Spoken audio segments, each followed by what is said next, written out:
have a lot of potatoes in the house that we need to use before they go bad. Also, I bought some red peppers the other day. I want to use those before they go bad. And then, of course, we have lots of garlic, so I can use that up. And I eat onions with almost every meal. And there's some of the lentil seitan that I made the other day. I want to use that before it goes bad. So I'm just going to make a breakfast scramble using all of these things. I've got a few of these Thai chilies left, so I'll add a few of those to add a little heat. I have a few mushrooms left that I didn't use in my mushroom gravy yesterday, so I'll also throw those in. I'm cooking the potatoes on low heat until they soften up, and then I will add the rest of the ingredients of the scramble.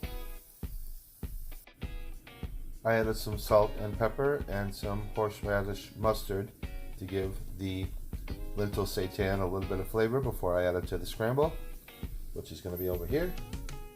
Okay, the potatoes are getting soft now, so now I'm going to add the red peppers and the mushrooms. It's starting to look pretty good now.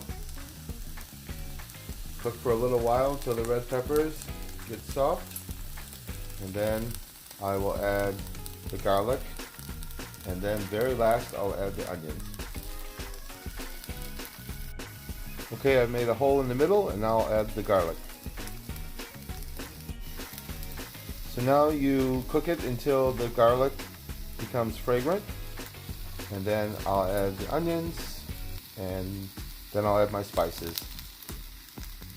The garlic is smelling wonderful. Now I'll add the last ingredient, the onions. I always add the onions last because I like raw onion, so I don't cook it very much. I think it loses its flavor when you overcook it. Okay, now we're ready for the seasoning.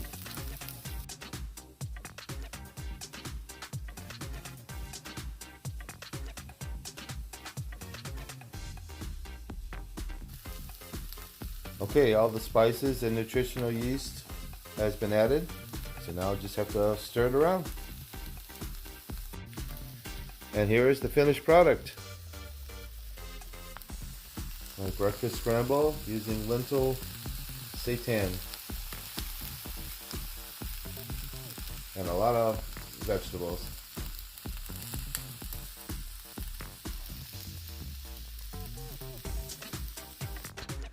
I have to let it cool down a little bit before I eat it. So here's my garlic toast on multigrain bread with vegan butter, and my vegan scramble with lentil seitan.